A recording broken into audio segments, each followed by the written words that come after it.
research and pursuing his doctoral degree from Jnanadeepa Institute of Philosophy and Theology. I invite Reverend Father to introduce the speaker of today's evening and guide us through the further proceedings.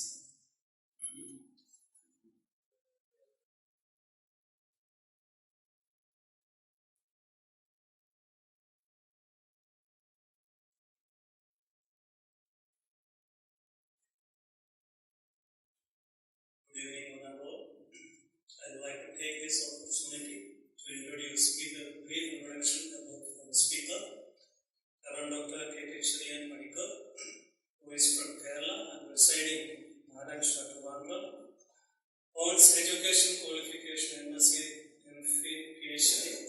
His areas of interest are pollen allergy and biochemistry.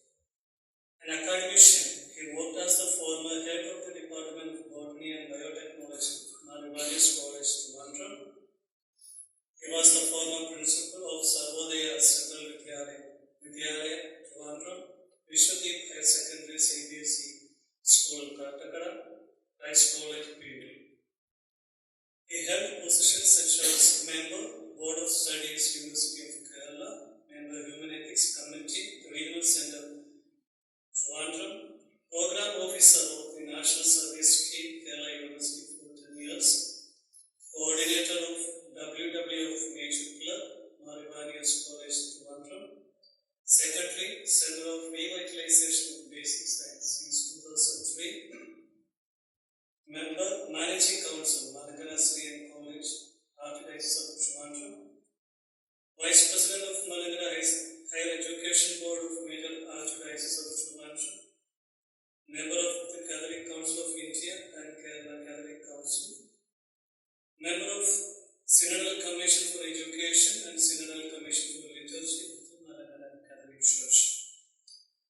He published the book God's Signature Champion, The Journey from Perfection to Imperfection, 3 science textbooks for high secondary school students, and several scientific research papers in national and international journals. He delivered various talks such as relevance of biotechnology in the labor sector, importance of biotech parks, role of biotech parks in the growth of industries, many value-based educations. Today the speaker will talk about growing in faith by looking into the marvels of creation. The speaker will be emphasizing the fact that humans are perfectly made and they are the crown of creation. It will be highlighted by referring to and citing so many examples from wonderful anatomy, physiology, immunology, reproduction, hormones, and ability of speech, listening, and creative thinking of man. The whole universe and the nature we see around us, and humans in particular, were made in perfection, and they follow a precise order and function. But human intervention in the perfect tapestry of nature has made it difficult to sustain life on earth. Humans altered the sacred system of nature and disturbed the balance of nature. By talking, the speaker will generally intend to enhance the religious faith of the listeners and will be echoing on the fact that science and religion are not contradictory, but rather both can go hand in hand. Yes, sir, we welcome you to deliver the talk. You will have 1 hour to share your thoughts. After that, 15 minutes will be given for discussion and further clarification. Wish you all the blessings and those you can stand.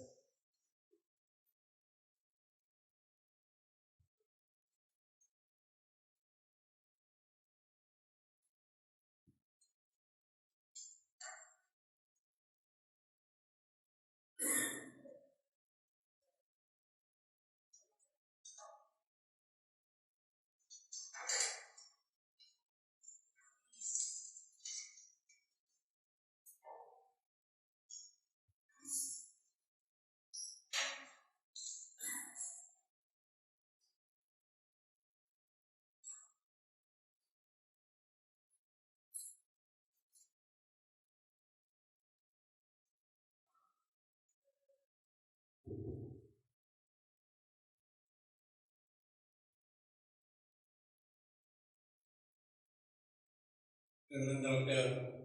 Thomas Reddy, Director and the Superior of EVP,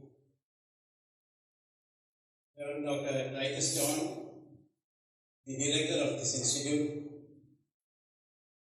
Moderator Reverend Father John Brito, other Reverend Fathers, Reverend Sisters, and my dear brothers and sisters in Jesus Christ. In fact, I am here to perform a very difficult task of giving a memorial lecture in memory of a very great personality, a great religious leader. To borrow the words of Dr. Titus John, a religious leader or a man who walked ahead of us on this earth. At the same time, I have immense pleasure to present before you a talk which has been a talk on a subject which has been haunting me ever since I became a student of science. And the talk that I am going to deliver here maybe is of a controversial nature, which may take us to maybe a heated debate towards the end of the session, which I prefer to have, a heated debate. So let me start my lecture. See, as Father told you, I'll be talking on the subject that science and religion can go hand in hand. See, what prompted me to develop such a theme is that we have now umpteen number of writers in English, like Richard Dawkins, several other people like several other writers who use science to say that God is not existing. They write things to teach atheistic things to the world, or they have the writings with an atheistic teach. So my effort is to counteract and to say to the world that God exists by using science. This is in a nutshell what I am doing. So my book is all about that, and I am also trying to do simply that during this talk.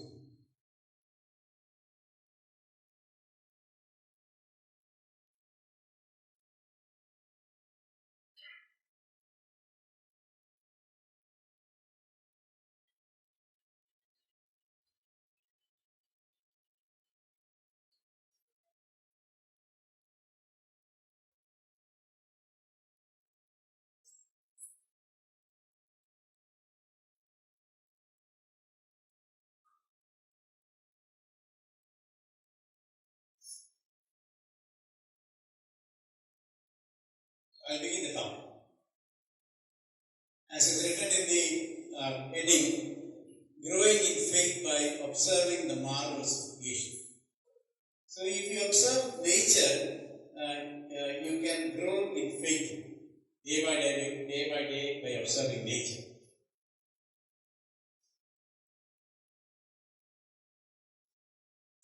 You can look into how the universe is made, how the earth is made, how organisms are made, how organ systems are made, how organs are made, and by looking at the biochemistry and reproductive process, everything, your faith can increase by looking into the marvels of nature. First of all, we'll go into the making of the universe, the origin of the universe. And the things that I will be talking is mostly of science, so some of you may find it difficult to say the terms that I may use, but there is no other way out. The terms that I may use may not be very familiar to some of you. So we all might have heard about what is known as the Big Bang. So Big Bang, it happened about 13.8 billion years back. And a famous scientist, Max Planck, has defined from how the Big Bang occurred by using a term called Planck length. So he says that all the things that we see in the universe, and some people now say that you have more than one universe. So the universe, the earth, all the things that we see around us was made from a very small, tiny speck of matter. I don't know how to define it. It is several times smaller than even a proton which is there in an atom. So very, very small, a very negligible speck of matter. So the Bible says that God created the universe from nothingness. So science also says the same thing. It was all the things in the universe was made from almost nothingness. Something which much smaller than the proton in an atom. That means nothingness. And we can see the universe. It has got more than 200 billion galaxies. And consists, and it is almost of diameter from 3,000 to 30,000 light years across. And the COBE, there is Cosmic Background Explorer, this is a satellite, which found out the radiation which occurred from the Big Bang. So these are all scientific things I am living in. And we have a thinking in our mind that Big Bang is something like a firecracker program. It is not like that. So things are moving apart. So you can say galaxies rush away from each other. It is happening still. So the universe is expanding. And see, all these things happened only by chance. Was the earth formed by chance? Was the organisms formed by chance? Or was there a designer? Science says that there was a master intelligence. They never wanted to say God. So we know that behind everything we have a master designer, which we theists, which we believers say that it is not. The master designer. So I will be talking about the design of the universe, the design of earth, the design of organisms, the design of organ systems, the design of organs, the design of biomolecules. So if you observe all these things, you can see that there is a perfect design.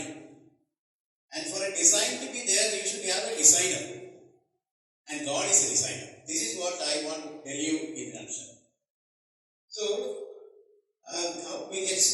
let us see how we can go ahead seeing God as the designer. And we now know that life is only here on this earth. That is here only on this earth. See, I got a picture here and a table here. You can see that of the planets, Earth is the only planet which is congenial for life. The temperature 15 degrees centigrade, that's approximately average.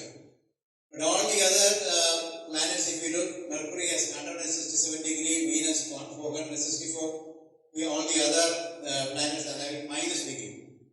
So Earth is the only place where you have a congenial climate temperature for life to exist. And also regarding the size and the mass of the planets, Earth has the correct mass and size, so that you have the correct gravitational force. So in the previous slide, you may have seen the name of another planet belonging to another star in our own galaxy, the Milky Way galaxy. That is Kepler 452b. This is another planet which we thought that may sustain life. But this is almost 16% larger in diameter than Earth. And unfortunately, life is not existing there because all the water that in Kepler 452b has evaporated now. Because the sun of Kepler b is much brighter than our sun. And it is 1.5 billion years older than our sun. So because of the greenhouse effect, because of the temperature, all the water has evaporated now, or it will soon evaporate. So life is not possible. So what I was trying to tell is that if the diameter of the Earth is of that of Kepler, if it is 60% more in diameter, naturally we will have to crawl on earth if the size of the earth was like that. We will have to crawl on earth. And when rain particles come down, it may spoil the leaves. It may spoil the leaves. And the size of the earth was much lesser. Rain will not come down as if now the rain is coming. You will have some kind of mist. And you will be flown away by means of wind. So you have the correct size of the earth, the correct mass. So like that, there are thousands of features that I can cite about earth. My Vedic science, I always thought, why the earth is covered by 2/3 water? If more land was there, we could have grown a lot more of crops. But if the earth was not covered by 2/3 water, we will not have this wonderful thing called the monsoon rains. God has given us a wonderful showering mechanism by wetting all the agricultural lands rather than irrigating. So God irrigates the fields by means of what is known as a monsoon. And we have scientific evidence now to state that the monsoon is at least 21 million years old. Scientific evidence. So this monsoon or the God's shower is there because 2/3 of the earth is covered by water. If it is less, sometimes you will not have the monsoon as you are getting it now. So everything, we can cite thousands of factors which make earth most congenial for life to exist and God. We will go to the next slide.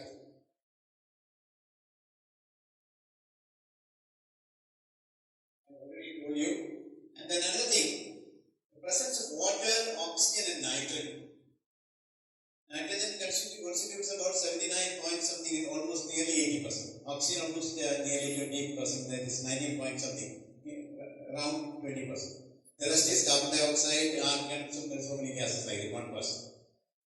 So, it is because oxygen is present on earth that we have life forms as we see it now. And when the earth was formed, we never had oxygen on earth. Gradually, organisms which do photosynthesis began to liberate oxygen, and that is how the oxygen was prepared. So Pope Francis says that God allowed things to be created and He allowed things to evolve. So the presence of water, oxygen and nitrogen. Why nitrogen is important? Because if nitrogen salts are not there in the soil, no plants will grow. And there is a wonderful mechanism by which the atmospheric gaseous nitrogen is transformed to nitrogen salts. So all the things continual for like plant life and animal life to exist is there. And the wonderful atmosphere. If I have to talk like this, it will take half an hour for that long. The atmosphere. And how the atmosphere was formed. When the earth was formed, it was just like a molten, it was in a molten state. And gradually it began to cool down. And during the cooling process, water was formed. And here and there were certain volcanoes which are spewing out volcanic gases. And these gases form the atmosphere. So this is what Francis Papa says, that God allowed things to be created and He allowed things to evolve. He allowed the earth to form an atmosphere. He allowed the earth to be filled with oxygen so that life could take origin and evolve. So that you can cite thousands of such things in the making of the earth which makes life possible. And we know that the ultimate point is creation of man in the image of God. Bible says that God created humans in His own image.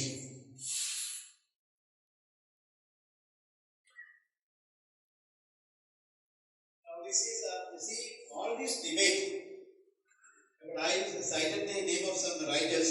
So all these writers now say that they give more importance to evolution, and all the debate on evolution and everything started with the publication of the book by Charles Darwin in 1859. I will not read all these things because we won't get time.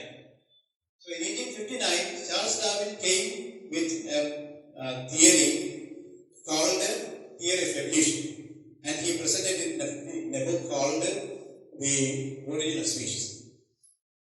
And there's a story about the wife of a bishop of Worcester in England saying to another lady, "Let us pray God that this may not be true. This may not be true, and even if it is true, let it remain there without people knowing it. Because this is going to shake the foundations of the church. This is going to shake the foundation of religion." This is what people thought in olden days when this theory was, when this book was published. And in a meeting where the Archbishop of Canterbury and Darwin were present on the same stage, the bishop asked Darwin, "Professor, through which line you have evolved from apes? Is it through your father's line or is it through your mother's line?" And then Darwin sarcastically replied and told him, "Anyway, I am glad that I have not descended from the line of the Archbishop of Canterbury." So this was the attitude of the church. This was the attitude of the church. So we never accepted the theory of evolution.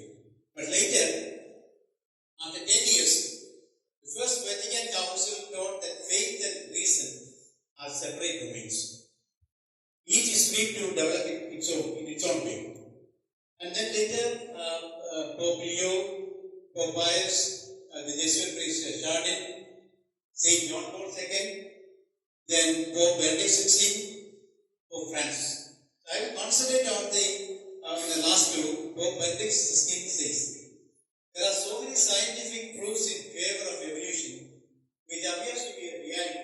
He says it's a reality, which appears to be a reality. Because he is a very orthodox man. So he is not ready to accept it fully. So he says that it appears to be a reality, but on the other hand, the doctrine of evolution does not answer every question, every query, especially the great philosophical question: where does everything come from? Where does everything come from, and how did everything start? He says that evolution is not able to explain this thing. From where does everything come from, and from where does everything start? And then Pope Francis went a little more ahead, saying that God created beings and let them develop according to internal laws. God created things, but He allowed them to develop according to internal laws. That is what I told you.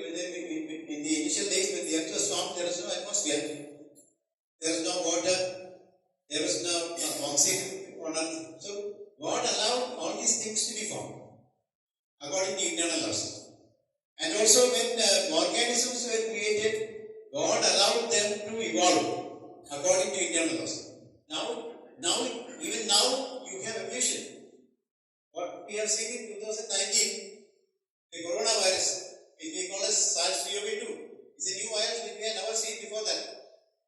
In 2003, there was a virus called SARS-CoV, and 17 years later, in 2019, came another virus. So it is things are evolving like this. So still evolution is continuing.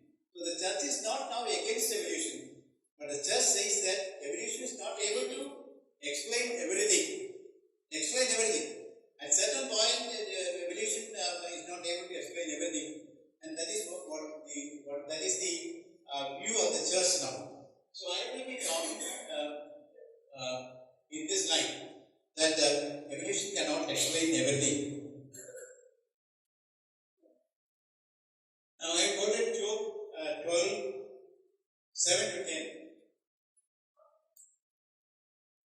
But ask the animals and they will teach you, or birds in the sky and they will tell you, or speak to the earth and it will teach you, or let the fish in the sea inform you.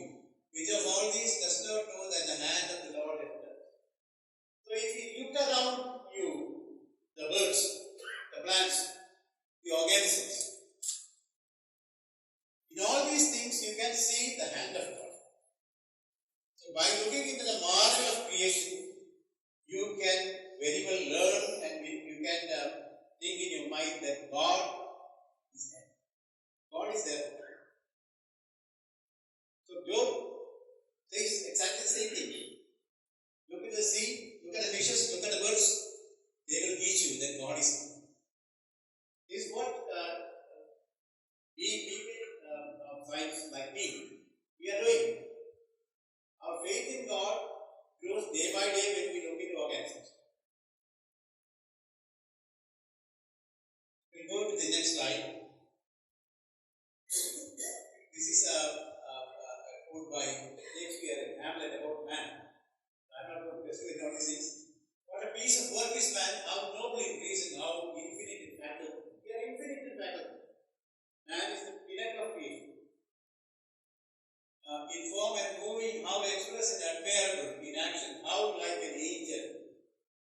In apprehension, how like a God. This is Shakespeare's quote. And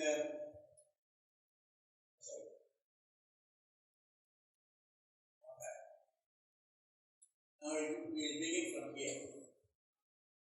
The most beautiful gift that God has given all of us humans is the capacity to smile. Is the capacity to smile. Animals, they can't smile. Chimpanzees, they can't smile. All the humans belonging to the hominid species before us, Homo neanderthals, Homo erectus, there are a lot of them like that.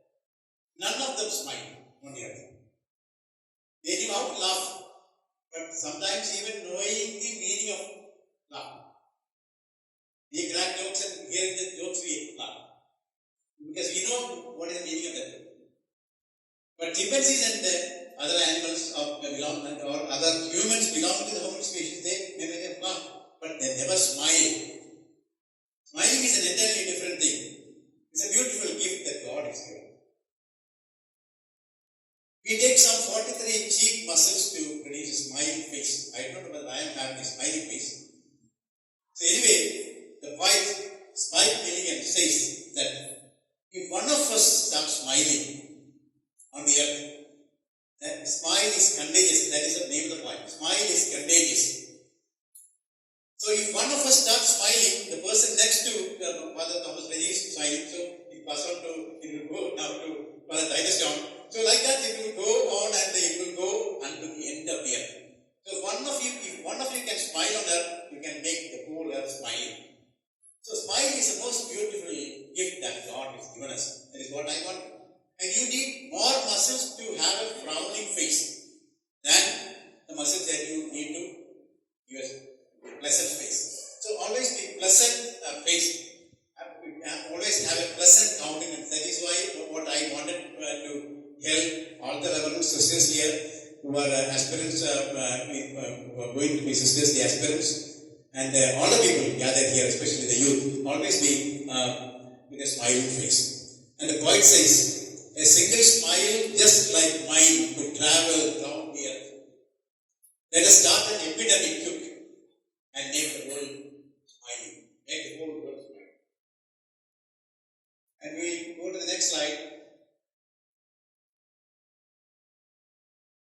One of the wonderful features of humans is the human brain. When compared to the apes, the brain of humans has got a lot of peculiarities.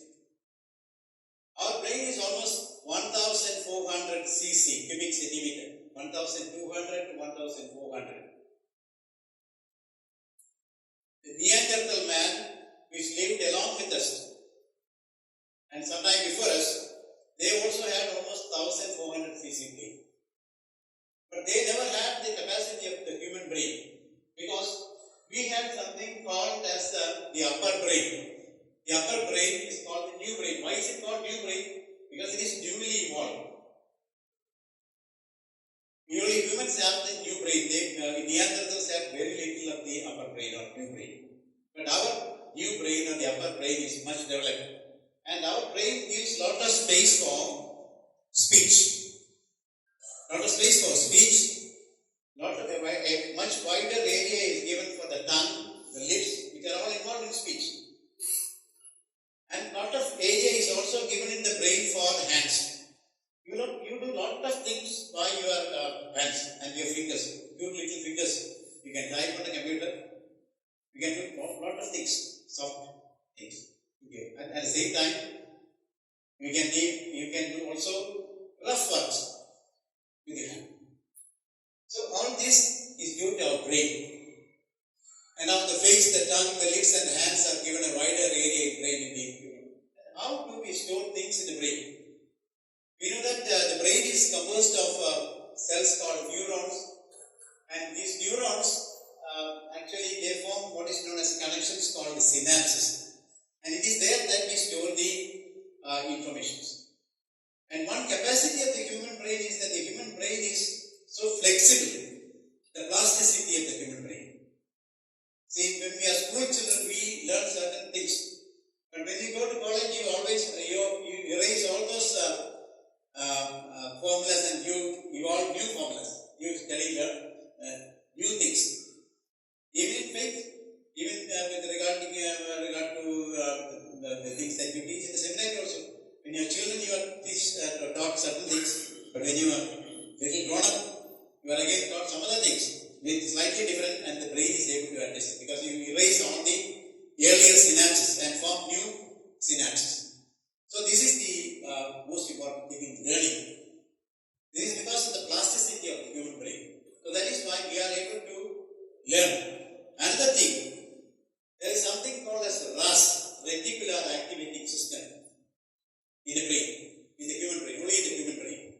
So when you are hearing my lecture, you don't feel the touch of the clothes to your body. If you are actively engaged, if you are actively involved in hearing the speech, you don't know you are not feeling the touch of the clothes to your skin, and you don't hear the rustle of the papers around you, or you don't hear the sound of the fan. So your brain is able to cut off certain things. That is why we are able to concentrate on the things and learn. So the reticular activating system is able to cut off certain impulses that comes to your brain. You cut off. That is what makes us learn things. So my dear children, not children, my dear youngsters who are listening to me, so this is the most important thing in learning. When you are learning, you have to be immersed in learning. So then you will not hear the sound of the fan. Then you will not hear the sounds that that happens around you. So this is because of the past. I am not going in detail into that. And then another important thing about brain is that the brain almost takes 3% of the body weight in humans. And even when you are at rest, it is consuming 25% of energy. So even when you are sleeping also, your brain is working. It is consuming about 25% of the total energy that the body uses. This is because the human brain is doing lot of work even when you are asleep. And another thing, thousands of neurons are pruned before a baby is born, in order to ensure that the baby is born with a perfect, healthy brain.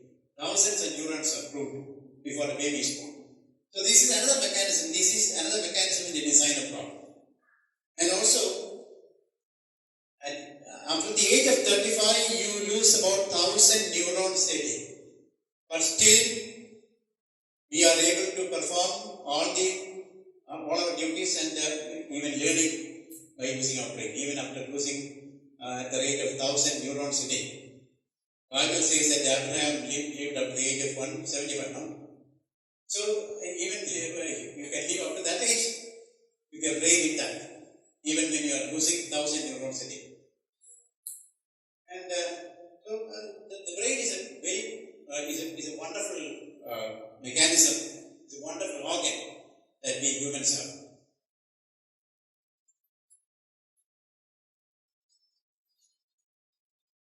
Another wonderful thing that we humans have is that we are able to speak. That is why I am here. We are able to speak. No other hominid is able to speak. they can produce certain sounds. It is because of a gene called folk-speak-2 gene. Even the mouse is having the folk-speak-2 gene. That is why mouse is capable of producing some sounds, but not meaningful sounds. And the protein which is produced by the mouse gene and the human gene differs only in 3 amino acids. Just the difference of 3 amino acids in the proteins. All the genes produce proteins, and that is how we express our genes. So it differs only in 3 amino acids. But that 3 amino acids makes lot of difference between mouse and people. So we are able to speak. And why we are able to speak? Because of lot of peculiarities. We have a bigger larynx. Larynx is otherwise known as the voice box. We have a bigger larynx. And why that bigger larynx? Because aerodigestive tract, we have a common aerodigestive tract. The other animals are not like that. And that is why sometimes food goes into your windpipe and it shocks your windpipe. Here we have a common aerodigestive tract. But fortunately, when the children they are born, they have the larynx a little higher up. We'll see in the next slide. And the larynx increase in size in adult males due to the hormone testosterone. That is why the males, we have got a much more hoarse voice than the children and the ladies. They have high-pitched voice. But males have got thick vocal cords, and that is why, and thick vocal cords, and at the same time, you have a much more bigger larynx. And then, I told you earlier, tongue with more motor nerves than hips. The vocal cords is a mystery actually. We have 2 sets of vocal cords. The upper set is used to close the opening of the food pipe. Sorry, not the opening of the opening of the windpipe while swallowing. The upper vocal cords are used for closing the windpipe while swallowing. Otherwise, food will go into the windpipe because we are having a common aerodigestive tract. So the upper, it is called as false vocal cords. The upper pair of vocal cords are called false vocal cords. The lower pair is the actual vocal cords, which are membranous folds. When we inhale and when the air goes out of the lungs, we produce sound. By using the tongue, the lips, which are kept in different positions, and we produce unknowingly, without any special training, we learn to speak. And it is because we are able to speak that we have wiped out even the more stronger Neanderthals from the earth. We were able to cooperate only because of language, only because of the capacity to speak. And you have an area in the brain called the Broca area, which controls speech, which no other component is having. The Broca area. And I told you earlier that tongue and the lips are given a bigger area in the brain. And the next slide, I told you, because we are having a common aerodigestive tract, sometimes accidentally the food can go to your windpipe. So to avoid that, in infants, the larynx is high in the throat, so that infants can swallow while breathing. Because their larynx is high up and directly the air from the nose goes to the larynx. So they can swallow while breathing. Otherwise, most of our infants will not be alive. Most of our infants will not be alive without this feature. And when the child is about 2 years old, what happens is that the base of the tongue, the root of the tongue becomes more muscular. And that time the child begins to start to speak. At that time, the base of the tongue, the root of the tongue becomes more muscular, and then the pharynx is brought down. Pharynx is brought down, then you have to be very careful. Food can go in your windpipe. But gradually the child learns the art of breathing while swallowing. You are able to close the opening of the windpipe by means of that false vocal cords, and also another structure called epiglottis. You can see it here.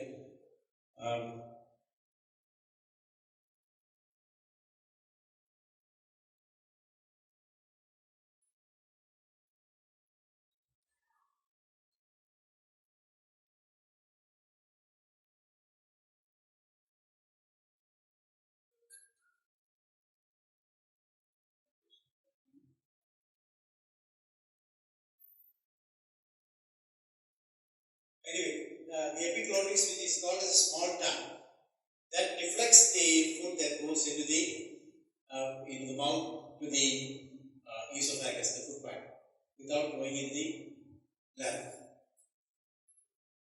So, see how wonderfully God saves us, God protects us. So, these are all designs. What I was talking about until now, these are all about the wonderful design of God. You can see certain design. So, without this design, we will not be able to have all these things. So, the designer is God. That is what I want to emphasize. The human heart. We know that from the moment we are born, even before that, the heart begins to work. But actually, from the moment when we are born, the heart begins working and it goes tirelessly up to 100 years or 103 or 106 or 110 or in the case of Abraham, 179 or so. It works tirelessly. And the human heart has got a peculiarity. It rests double the time it works. You may have seen the seasoned laborers here working. They go at a very steady pace. But what we people do, the brothers will do. They will work speedily for 5 or 10 minutes after that. Yeah. But the heart is not like that. The heart works like a seasoned laborer, going steady, slowly. So it rests about approximately double the time it works. I have written it there. The heart rests for double the time it works. Ventricular systole is of 0.3 seconds. And the diastole, that is the resting period, is of 0.5 seconds. Approximately, it is double. 0.3 and 0.5. So that is how the heart is able to work tirelessly because it takes us. And our heart pumps almost 5 liters of blood in 1 minute. So, in a lifetime, how many liters of blood are pumped? You don't know.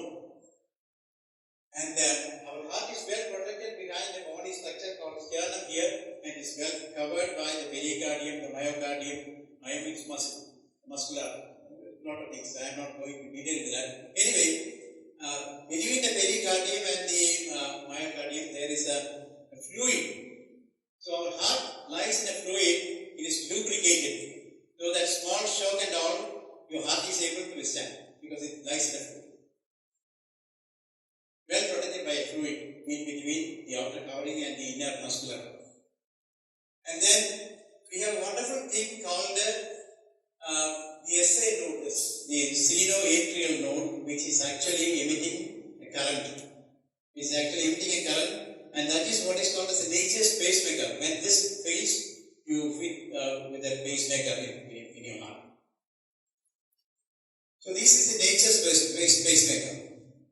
And another wonderful thing about the heart is that the heart produces collateral. Whenever you are having a heart attack, one of your major arteries is blocked. But nature has a mechanism to produce collateral arteries and bypass the problem. You do bypass surgeries, famous doctors do the bypass surgeries. So nature itself is doing a bypass surgery. Now this branch of science is gaining much popularity, inducing the blood vessels to produce collateral arteries. So even without surgery, you can rectify a block. So nature has got such mechanism. Nature means this is God's design. Certain biochemical molecules called hormones and enzymes, these trigger the formation of the collateral arteries. And then about the structure of the heart, I need to take more than half an hour to say that. Only one thing. The wall of the ventricle is thick wall. That is the left ventricle. It is the left ventricle that pumps blood to all the different regions of the body, starting from the feet to the head. So it has to pump blood with great force. That is why the left ventricle is thick wall. So here, in all these things, you can see a design. Who told you that you have to have a thick ventricle?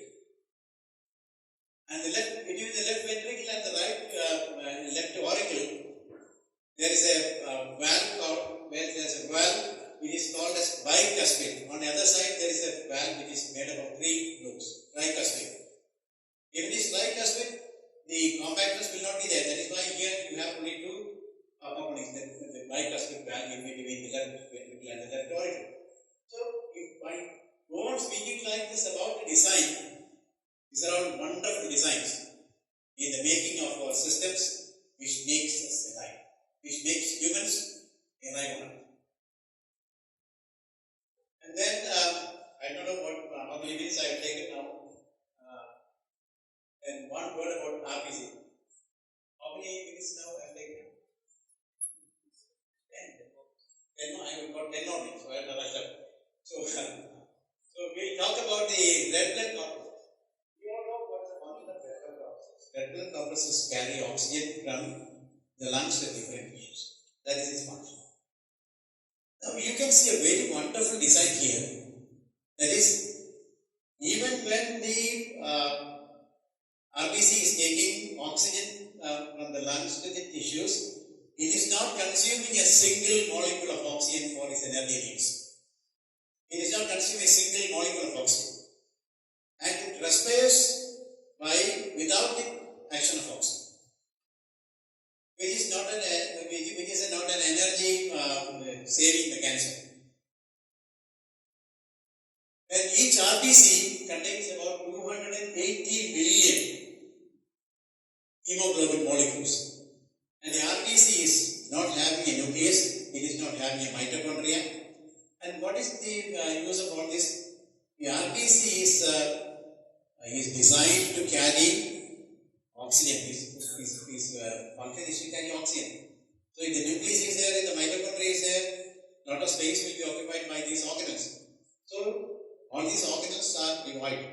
The RBC is devoid of all these organelles. Anyway, and then you have a wonderful enzyme called the carbonic anhydrase in the red blood corpuscle, which is capable of hydrating 1 million molecules of carbon dioxide per minute. That is speed by 1 million molecules per minute. This is a speed by which the carbon dioxide formed in our body is moved away from the body. Because of lack of time, I am just rushing. Then another thing about RBC is that the life of RBC is only 120 days. So always, every minute, about 72 million RBCs are destroyed. Why are you destroying RBCs like this? The waste of energy and waste of time, no? Every minute, 72 million RBCs, red blood corpuscles are destroyed. The life of RBC is only up to 120 days. Why God is doing all these things? Because God wants to ensure that the RBC is always young. Instead of the worn out cells, always new RBCs are formed. The red blood corpuscles pass through the spleen, through a very small sinus, and then the old and worn out cells are destroyed, broken down. But the body is able to save the iron. The debris matter is taken to the liver, and there the iron is separated and it is again sent to the bone marrow for making new RBCs. So the body is saving about 85% of iron like this. What a wonderful design. So the RBCs are designed like this, and the body saves about 85% of iron. And another most important thing is, we never think about that. The blood is reddish in color. I only thought about it a few years ago. Why is it given that red color? An organism called emperor scorpion, it has got blue blood. You know that red is the signal of danger. You have at the traffic junctions, there is a red light which says that you should not proceed further. So it is because of the red color that when you have a wound, you easily detect that you have a wound in your leg. So that red color itself, it can be some other color. That red color itself is significant. God has given a wonderful color, which is a color that denotes, which tells you that some danger is there. And now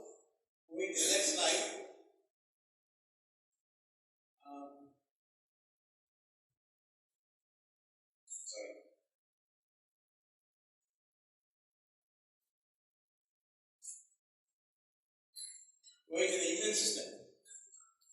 There are a lot of things to say about the immune system, but I will be very brief.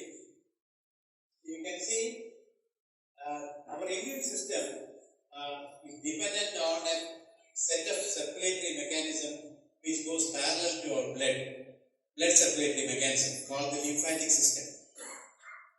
But the lymphatic system is not having a pumping organ as we are having heart as a pumping organ for the blood circulatory system. The lymphatic system doesn't have a pumping organ. Then how does it move? And it is a lymph that contains all the protective cells which gives you immunity, which attacks, which destroys invading organisms. So, the lymph moves because the lymph vessels towing around your muscles. The lymph vessels towing around your muscles. When your muscles move, the lymph also moves because of that movement of the muscles. So, what about design? How does this organism know that you have to join around the muscles? And the major lymph vessel is joining around the major blood vessel called aorta. When heart pumps blood, the aorta always pulsates like this.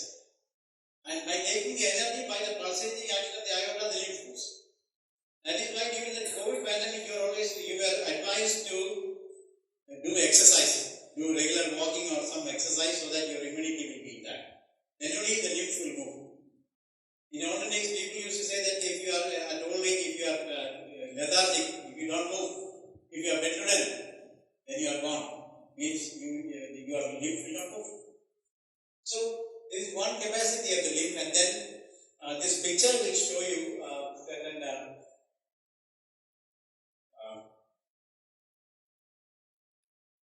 things called the lymph nodes.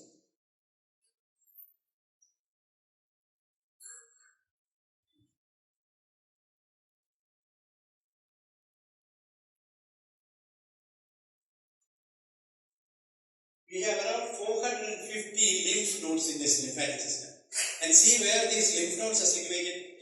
It is situated where you have openings in your body. At the mouth, in the groins, where you have the urinogenital openings, and in the armpits. In the armpits, it is actually a reservoir of bacteria and other organisms. So you have plenty of them at the armpits, plenty of them in the groins, plenty of them in the throat. And above the throat, you have the tonsils, which are also part of the lymphatic system, which protects you from the food that you take in, the air that you breathe in, called the palatine tonsil. There are different types of tonsils. So, the air that you breathe, it passes through the palatine tonsils and the lymph and the pharyngeal tonsils, and then only it comes down. When it comes down, there is again a filtering mechanism by the lymphatic system. So, this is how our lymphatic system protects us from invading organisms. We'll leave the other things. And then, life-saving mechanisms of the body, in the human body. It's very important. So whenever you are exposed to cold, you begin to shiver. I have experienced it several times.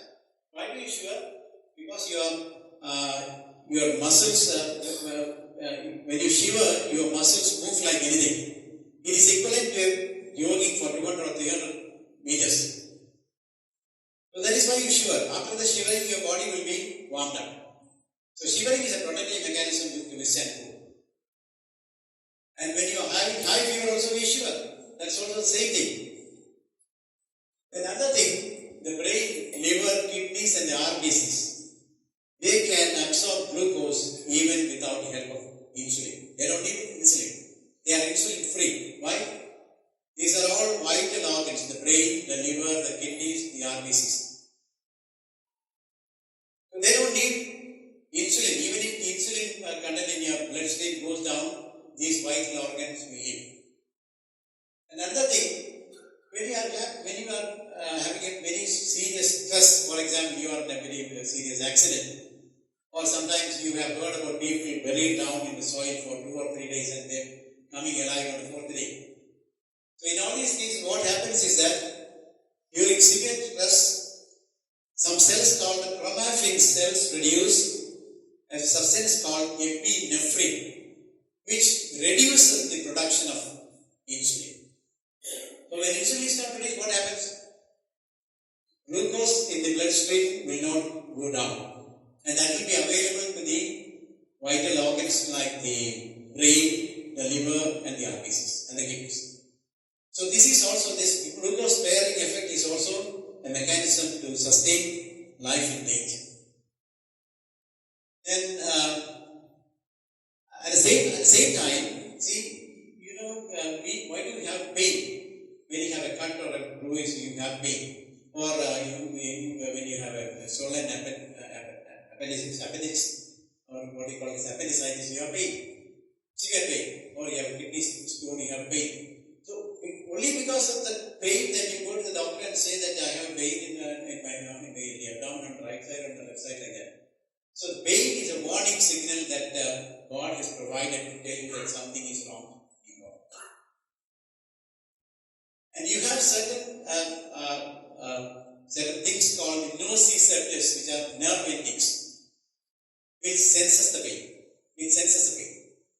And you have certain chemicals which triggers the pains. And at the same time, if you are badly wounded, soldiers badly wounded in battle, people who are badly wounded on the streets, they crawl up and save themselves because they don't know the pain at all. And when you are in that severe conditions, another compound called N-cephalin, it's not one compound, it's a class of compounds called N-cephalins, which are 200 times more powerful than the powerful painkiller morphine is produced in the body. That is why you don't feel the pain. You don't feel the pain when you are having a severe accident. Or a soldier wounded in the battlefield, he doesn't know the pain because of the N-cephalins. So, see how wonderfully God saves us from severe stress conditions. And we don't know what triggers the production of this material called N-cephalins. So, we are able to know all these things. So, I will pass on to the next slide. So, it's almost time. Okay. And anyway, sorry.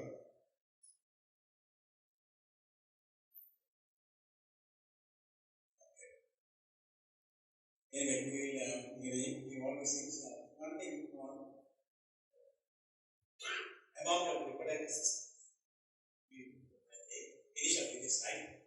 See how wonderfully the reproductive system of humans are made. When a girl child is born, there are 500,000 cells which are destined to form eggs.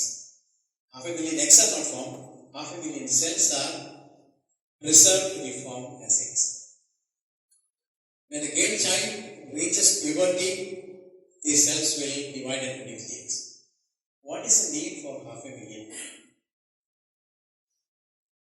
In a single ejaculation in males, you emit out 6 million sperms, out of which only one makes sense.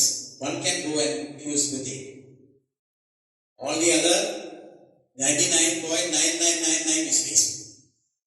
Why this much number? It is also to ensure that the healthiest of the eggs are selected. The healthiest of the sperms are selected. The most healthy sperms sink to the fallopian tube and fuse with the egg. And sometimes the fetus in the uterus get aborted. And sometimes we are sad about the fetus got aborted. But that is also a protective mechanism by God. Children or fetus having deformities, there's a tendency for the human body to inject out fetus with abnormalities. That is why sometimes abortion happens. So even natural abortion is a gift from God. Because God allows us to be more healthy. Anyway, I will stop it here. And one word about the migration birds.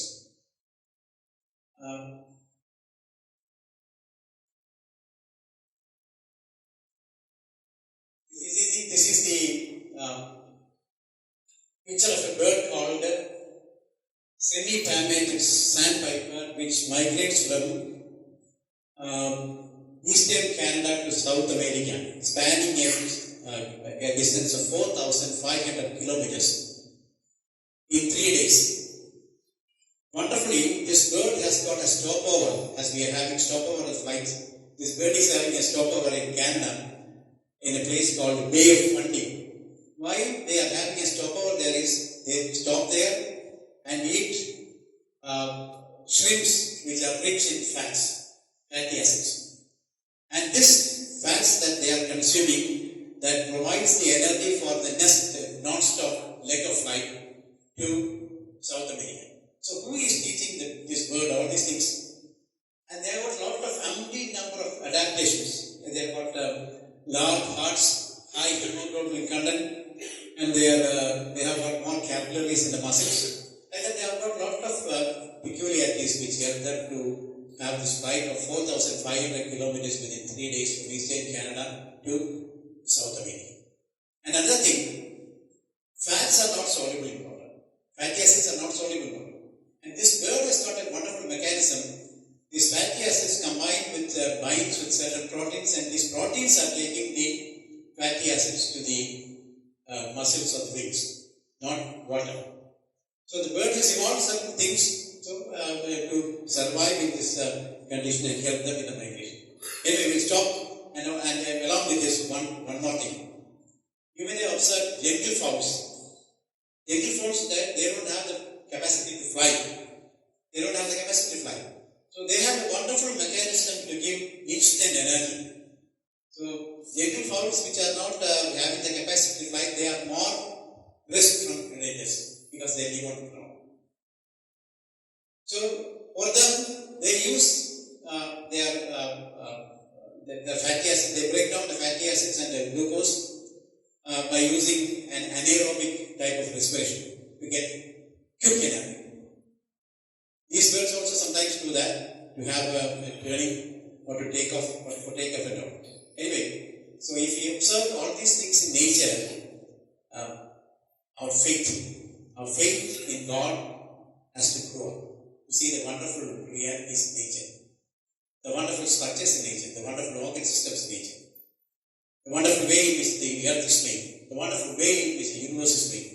And all these things tell us in our mind to have more faith in God and to resist the atheistic writers like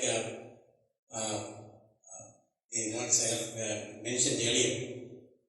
Anyway, thank you. I don't know how much time I have taken. Actually, I should have. Anyway, thank you so much. Thank you so much for the invitation and hearing. It was all rushing up. So I don't know how I have performed all these things. Anyway, I thank profoundly Reverend Dr. Titus John and the rector of the seminary and all those people who have invited me so that I could see your wonderful smiling faces after the COVID pandemic.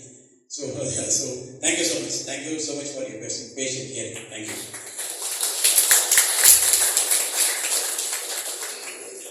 Thank you, sir, for your wonderful and marvelous presentation of your topic.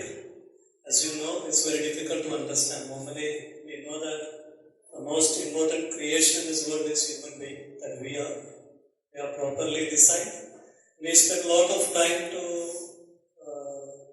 appear so beautiful in front of others, but we are not spending time to understand how much marvelous we are inside. So from that class, sir, in a wonderful way explore what all things you have now. Just stand in the reality and how beautiful you are, how your mechanism is wonderful and marvelous, and you just praise the Lord.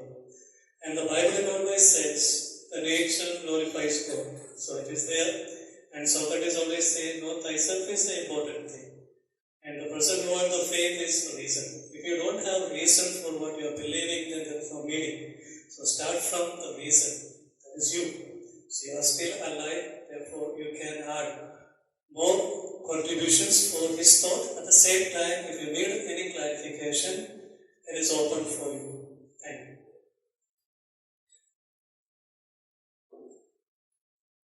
And any questions you can ask. You have 15 minutes for that, and then we will wind up.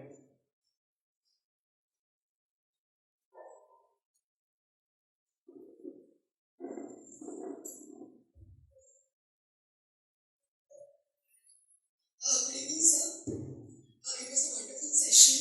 A lot of science, and it's very difficult to digest, but it was really eye-opener. I just have one question to you.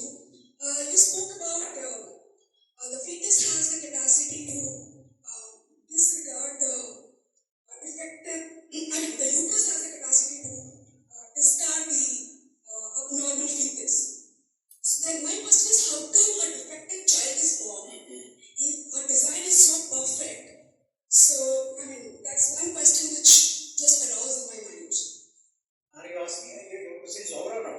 Yeah, this is my question. So how a defective You child wanted is to know why God is allowing the fetus to be aborted if everything is made perfect. That is your question. correct, Is that the question? correct, yeah. So how come how come a defective child is born then? Yeah. See, I never told you that this mechanism is 100% is effective. But in most of the abortions, it is found that you have this aspect that some of the children with defective fetus are aborted. But it never, I did say that 100% it is sure that all the children with the deformities will not be found at all. You have got lots of genetic diseases like sickle cell anemia, muscular dystrophy where the muscles get dystrophied, lot of color blindness, lot of diseases like that. So all these diseases are not worked out. Some of them are worked out like this because there is a tendency for the fetus to discard the fetus with abnormalities. Not all. So then abortion is okay, right? When we figure it out. I never so told that abortion done by humans is okay. This abortion is done by natural way God allows. So my The question, fetus to be aborted, not humans. okay. So then when we figure it out, there is a problem with the fetus. So is it okay to abort? I get you. When we figure it out, there is a problem with the fetus. Because now the science has advanced so much, we can figure it out if there is a problem or not. If the nature is not finding out, we have the mechanism to find it out. Yeah. So in that case, my question is it okay to abort? Because anyways, as you know, The Catholic Church has definitely taught us that abortion is a crime. So there are so many mechanisms to find out certain abnormalities in the fetus. Not all. The one I was telling you, muscular dystrophy. It is just about the change in a single base in the gene. So it is very difficult to find it out unless you have to have a genome sequencing. You have to have a genome sequencing. Unfortunately, we don't have that capacity here in India now. In foreign countries, even there is no mechanism to find out this muscular dystrophy genome. Maybe in the near future you will have. So even if you find out, the church doesn't allow you to abort. The church doesn't allow at present rate, according to the present canon laws. We are people, experts in canon laws here. So I am not a person to answer.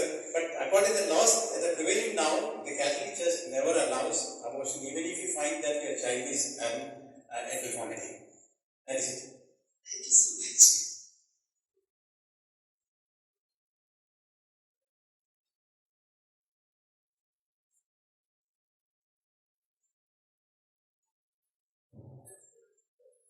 So I have one question.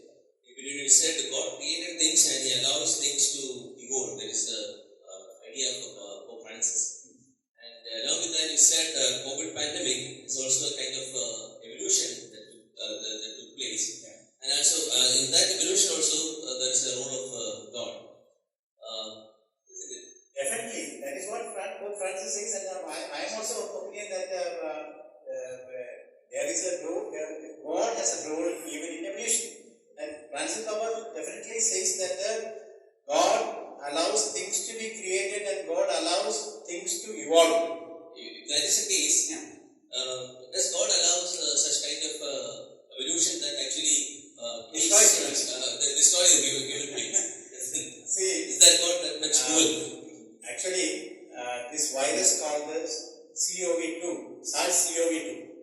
SARS, the full form of SARS is Severe Acute Respiratory Syndrome Coronavirus 2. So why this is named as Coronavirus 2 is there was another one in 2002 which we called as the SARS-CoV, Severe Acute Respiratory Syndrome Coronavirus. But this is the second one which came with another overcome. It came with another overcome. So why this happened? This all happened in both the SARS outbreak as well as the SARS-CoV outbreak happened in China. In two different cities. One was in Wuhan, the other one was in another city. So this happened in China. China is a country which allows 44 wild animals to be allowed to be bred in captivity. India doesn't allow. You are not expected to keep a wild pig in your house. But China allows 44 different wild animals to be bred and sold in market because they love bushmeat. They are called as bushmeat. Africans called as bushmeat. Even the rats that run, they are called as bushmeat. So, in China, what they do is they bring all these different types of reptiles and all kinds of jungle animals, and they keep it together in the same place. So, there is a very possibility for a virus from one animal to jump into another, and from there to humans. See, why are we afraid of this bird flu? Bird flu is affecting only the birds, but we are afraid because it may jump to humans. So, the outbreak of SARS-CoV-2, we cannot blame God, but we have to blame ourselves, especially the Chinese, even though I never believed that they engineered and made the virus. But they allowed the virus to be spread like this because they were keeping the wild animals close together in the same place, and the virus jumped from one animal to another, and then mutations happened and then it spread. When the earth was formed, the first organisms to appear on earth was organisms called as RNA viruses, where genetic material is RNA. And one defect of RNA viruses or RNA organisms is that this nucleic acid is highly unstable. It mutates very often. Today it will be in one form, tomorrow there will be another mutation, like that goes. That is why you have umpteen number of coronavirus strains now. And it is not going to end soon. So this is a peculiarity of the RNA viruses. And later from RNA only form DNA, which our genetic material is composed of DNA. If we were made of RNA, we would have had lots of mutations and all of us might have cancer and all. So, the broke out of RNA, SARS-CoV-2 is not by God, but it is man-made. This is what I wanted to make sure. So, any question from your side is welcome because then only the 4 more minutes for you. Questions? I am happy if I am not able to answer your question. I don't mind. Hello, sir. Jinu here. Thank you for covering the marvelous creation of God and also the science behind the things that we talk about. Now, my question is regarding a contradiction. What you presented in the second slide itself. Yeah. You said religion versus science. Yeah. What if I say it is not religion? Anything you spoke about is God and not religion. So what if I say it is more of spirituality versus science and not religion? Now, spirituality, probably talks more about the greater reality and the supernatural power, and even religion speaks about. And if I say that religion is more of spreading fear, and spirituality on the other side is more of exploring the peace in the world. So what if I say that if spirituality itself is helping me discover the peace within me and discover God, why do we need a religion to help me with those things? So my question is, it's more about God and not religion. Why do we emphasize on religion more than spirituality? What if I agree with you? Rather than using the word religion, I could have used spirituality. But you cannot say that religion doesn't exist. You said that you need not have a religion if you are a spiritual man, but a Catholic Church never teaches that. You should have a religion of your own, but at the same time each religion have got a kind of spirituality. Christian religion teaches you a kind of spirituality. Hindu religion teaches you a different kind of spirituality. And while on a travel from my native place, Haripur to Trivandrum, before the COVID pandemic, I myself and my wife was there in a bus, and that bus was going to Varkala, and it was full of foreigners, Europeans. And when they saw two of us, two people with grey hair, naturally, the lady jumped up from the seat and gave my wife a seat. And then I wanted to talk to them, and I asked them, and after some time, the gentleman also stood up and gave me a seat. Then I asked you, I hope that you are Christians, so they have Christian names.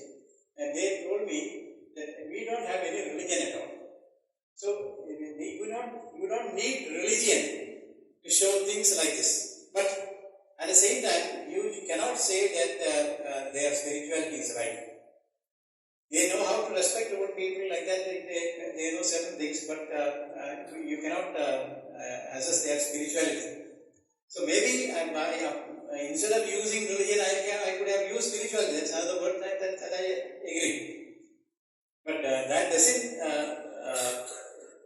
mean that you should not use the word religion, because we all belong to the Christian religion.